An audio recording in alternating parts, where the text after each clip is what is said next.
Career guide 24x7 YouTube channel में आप सबका स्वागत है। तो सेंट्रल बैंक ऑफ इंडिया में जॉब करने का सपना है? अगर हाँ, तो आज हम एक ऐसे ही जबरदस्त अपॉर्चुनिटी की बात करने वाले हैं। चलिए इस भर्ती से जुड़ी सारी जानकारी को आसान भाषा में समझते हैं। तो बात हो रही है सेंट्रल बैंक ऑफ इंडिया से जुड़ी एक नई रिक्रूटमेंट की, और जैसा कि स्क्रीन पर दिख रहा है, ये सच में एक सुनहरा मौका हो सकता है, खासकर उन लोगों के लिए जो बैंकिंग सेक्टर में अपना करियर शुरू करना चाहते हैं। इस पूरी चर्चा में हम हर छोटी बड़ी डिटेल को कवर करेंगे ताकि एप्लीकेशन प्रोसेस एकदम स्मूथ और एरर फ्री रहे। अच्छा, सोचिए जरा, एक बैंक की जॉब जिसके लिए न कोई एग्जाम देना है और ना ही कोई एप्लीकेशन फी। सुनने में थोड़ा अनबिलीवेबल सा लगता है ना, लेकिन बिलीव मी, ये बिल्कुल सच है और आज हम इसी अनोखे मौके की बात करने जा रहे हैं। तो चलिए आगे बढ़ते हैं और देखते हैं कि आखिर इस गोल्डन अपॉर्चुनिटी में ऐसा क्या खास है जो इसे बाकियों से अलग बनाता है। सबसे पहली और सबसे अमेजिंग बात, कोई रिटन एग्जाम नहीं है। मतलब तैयारी का स्ट्रेस गया। सिलेक्शन होगा सीधा इंटरव्यू से, जहां कैंडिडेट्स अपनी काबिलियत सीधे सीधे अधिकारियों के सामने दिखा सकते हैं। और तो और एप्लीकेशन के लिए एक पैसा भी नहीं देना है, बिल्कुल फ्री है। प्लस अलग अलग क्वालिफिकेशंस के लिए कई पोस्ट हैं, तो ज्यादातर लोगों के लिए कोई ना कोई ऑप्शन बन ही जाएगा। तो अब जब ये साफ हो गया है कि मौका कितना अच्छा है, आइए देखते हैं कि पोस्ट्स कौन कौन सी अवेलेबल हैं। अब यहाँ एक बहुत बहुत इंपॉर्टेंट चीज समझनी है। देखिए, ये पोस्ट सीधे सेंट्रल बैंक ऑफ इंडिया में परमानेंट जॉब नहीं है। ये रिक्रूटमेंट है RSHTI के लिए, यानी rural self employment training institute के लिए। ये institute central bank of India ही चलाता है ताकि ग्रामीण युवाओं को सेल्फ एम्प्लॉयमेंट के लिए ट्रेन किया जा सके।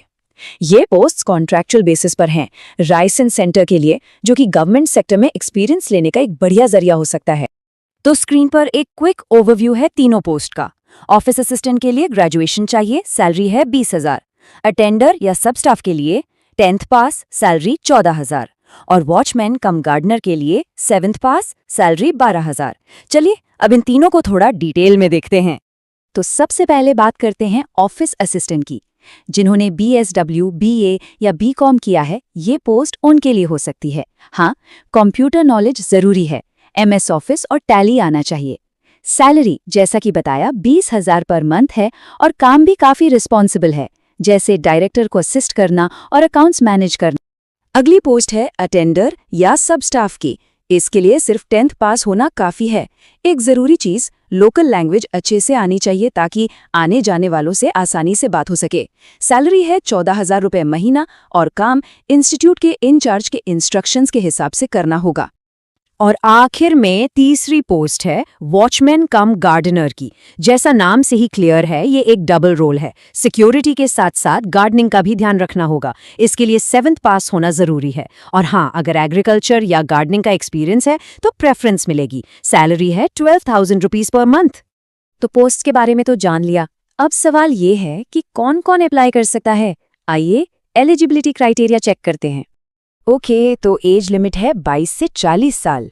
अब एक बहुत इंपॉर्टेंट पॉइंट, एप्लीकेंट को रायसन या उसके आसपास के जिले का ही होना चाहिए। ऐसा इसलिए है ताकि लोकल लोगों को मौका मिले। वैसे तो ये ऑल इंडिया जॉब है, मेल फीमेल दोनों अप्लाई कर सकते हैं, लेकिन प्रेफरेंस लोकल कैंडिडेट्स को ही मिलेगी। चलिए अब आते हैं सबसे इंपॉर्टेंट हिस्से पर, एप्लीकेशन प्रोसेस। यहाँ जरा भी गलती नहीं करनी है, इसलिए इसको ध्यान से समझना जरूरी है। सबसे पहले तो एक बहुत बड़ी गलतफहमी दूर कर लीजिए। हो सकता है कहीं पर ये इन्फॉर्मेशन मिली हो कि अप्लाई ऑनलाइन करना है। ये बिल्कुल गलत है। इस बात को अच्छे से याद रखिए, प्रोसेस पूरी तरह से ऑफलाइन है। फॉर्म भरकर पोस्ट करना होगा। प्रोसेस बहुत सिंपल है, बस इन स्टेप्स को फॉलो करना है। पहले ऑफिशियल नोटिफिकेशन से फॉर्म डाउनलोड कीजिए। फिर फॉर्म को साफ साफ भरिए, कोई काटपीट ना हो। उसके बाद अपने सारे डॉक्यूमेंट्स की फोटोकॉपी पर अपने साइन करके, यानी सेल्फ अटेस्ट करके, फॉर्म के साथ लगाइए। फिर सबको एक एनवेलप में डालिए और उसके ऊपर पोस्ट का नाम जरूर लिखिए और बस दिए गए एड्रेस पर पोस्ट कर दीजिए या बाय हैंड जमा कर दीजिए। अब डॉक्यूमेंट्स कौन कौन से लगेंगे, एक लिस्ट बना लेते हैं। एक latest passport size photo, educational certificates, Aadhaar card, caste certificate अगर एप्लीकेबल है तो, और डोमिसाइल सर्टिफिकेट यानी मूल निवासी प्रमाण पत्र। और अगर कोई वर्क एक्सपीरियंस है तो उसका सर्टिफिकेट भी जरूर लगा दें। और एप्लीकेशन भेजना कहाँ है? ये रहा एड्रेस, इसे नोट कर लीजिए। एड्रेस है regional head, central bank of India, regional office, 2nd floor, 9 Arera hills, jail road, Bhopal. Pin code है 462011। तो चलिए, सब कुछ फाइनल करने से पहले एक बार सारे इंपॉर्टेंट पॉइंट्स को जल्दी से रिवाइज कर लेते हैं ताकि कोई कंफ्यूजन ना रहे।